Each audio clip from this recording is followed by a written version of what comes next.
नमस्कार मित्रों, आज का वीडियो हम तुला राशि के लिए कर रहे हैं।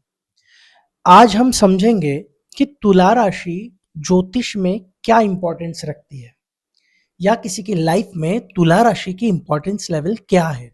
तुला राशि काल पुरुष की जन्म कुंडली में सप्तम स्थान पर आती है। अब सप्तम स्थान मेष राशि से बिल्कुल अपोजिट आता है, जहां मेष राशि आपको कोई ऑप्शंस ही नहीं देती है, आपको डू और डाई वाली कंडीशन में लाके खड़ा करती है।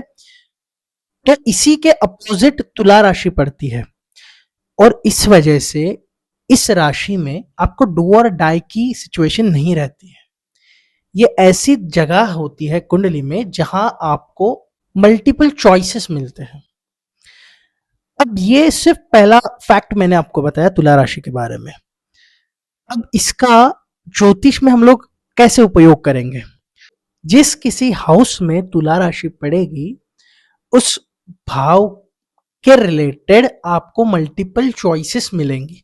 तो तुला राशि आपको चॉइसेस देती है। यदि किसी के 10th हाउस में तुला राशि पड़ेगी, तो 10th हाउस आपकी सिटिंग का भी होता है, आपकी कुर्सी का भी होता है, 10th हाउस आपके काम का भी होता है। ऐसे व्यक्ति को मल्टीपल जगह पे बैठ के काम करने की अपॉर्चुनिटीज मिलती है। तो तुला राशि जहां भी जाती है आपको चॉइसेस देती है। वो आपको डू और डाई वाली कंडीशन में लाके नहीं खड़ा करती है। वो बताती है कि आपको ये करना है या नहीं। आपको भगवान ने दी हुई एक स्पेशल चॉइस ये देती है। देखिए, जीवन में कुछ चीजें फिक्स होती है जो भगवान ने लिख कर ही भेजा है कि वो होकर रहेगा, और कुछ चीज होती है जो आपके फ्री विल में होती है। आप चाहो तो करो या मत करो। यदि आपको एक पाँव ऊपर करके खड़ा रहना है तो आप रह सकते हो, ये आपकी फ्री विल है। आपको यदि एक ही पाँव पर खड़े रहना है, आप रहिए, आपकी फ्री विल है। दोनों पाँव ऊपर करके आप खड़ा नहीं रह सकते, यही आपकी डेस्टिनी है। तो तुला राशि आपकी फ्री विल वाला पार्ट है आपके लाइफ का, जहां पे आप फ्री हो, आप फ्री विल की तरह से काम कर सकते हो। आपको चॉइसेस है, आपको करना है तो करो, नहीं तो मत करो। ये 100% आपकी चॉइस पे डिपेंड है। तो तुला राशि का स्वभाव आपको चॉइस देता है।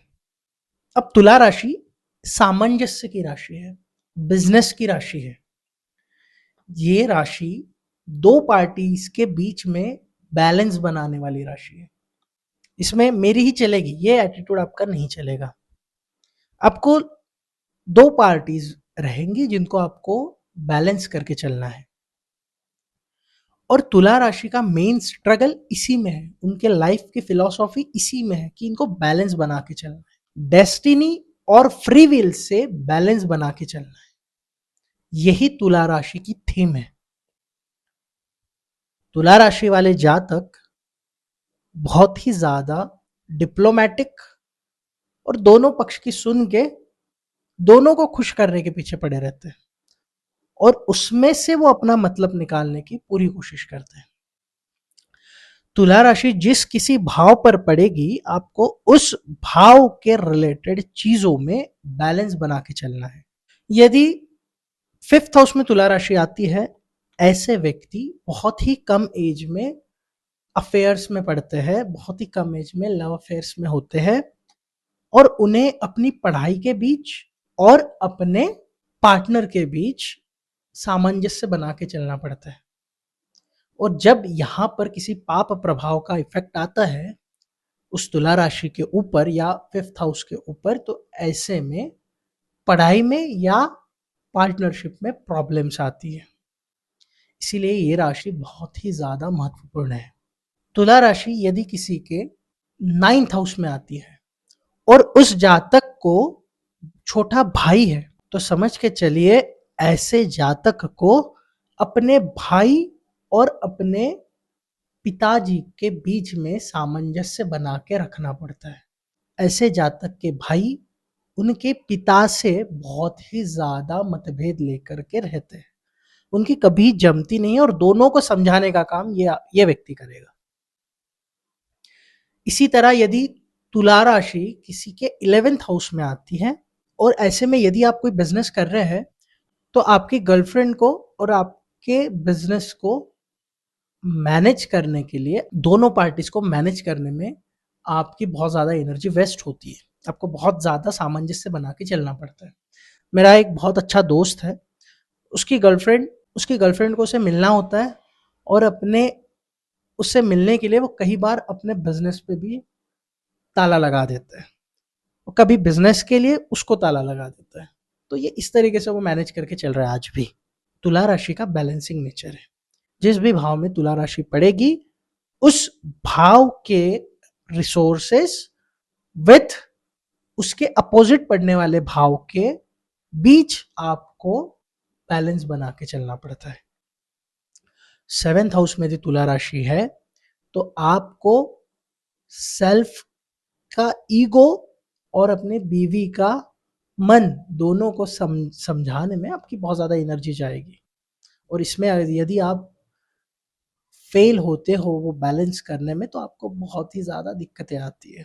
शुक्र की भौतिक चीज़ें तुला राशि में नहीं आती है, वो सारी रिसोर्सेस वाली वृषभ राशि में आती है, लेकिन जो क्रिएटिव नेचर है वो तुला राशि में आता है। तुला राशि आपकी सुंदरता है, ये सुंदरता का प्रतीक है। यहाँ पर जो भी आप डिसीजंस लेते हैं वो सुंदरता के आधार पर, उसके लुक्स के आधार पर लेते हैं। मेष राशि सेल्फ है काल पुरुष की जन्म कुंडली में, और 7th हाउस या 7th राशि तुला राशि जो है वो अपोजिट है, सेल्फ के अपोजिट। मतलब आप किस चीज के तरफ अट्रैक्ट होंगे, जहां भी तुला राशि पड़ेगी उस भाव के या क्रिएटिव नेचर पे आप ज्यादा अट्रैक्ट होते हैं। आप किसी भी कुंडलियों पर ये सारे नियम मैंने जो अभी बताए वो लगाइए, आपको 100% प्रिडिक्शन करने में इसकी बहुत ही ज्यादा हेल्प होगी। देखिए, सिर्फ एक राशि देख के आप बहुत सारी चीजें बता सकते हैं जी। सिर्फ कुंडली देखना है और एक राशि देखना है। अब सिर्फ उस राशि को देखना है, यानी सिर्फ उस राशि को उठाना, एक भाव में फिट करना और बताना, ऐसा नहीं होता है। आपको वहां पे प्लैनेट उस पर पड़ने वाले प्रभावों का थोड़ा सा विचार करना आवश्यक होता है। फिर भी जो भी मैंने बताया है उसको आप एज इट इज भी इस्तेमाल कर ले कुंडली पे, आपकी प्रेडिक्शन 50% तक का सुधार आपको दिखेगा। उम्मीद करता हूँ आज का वीडियो आपको पसंद आया होगा। तब तक के लिए जय श्री राम।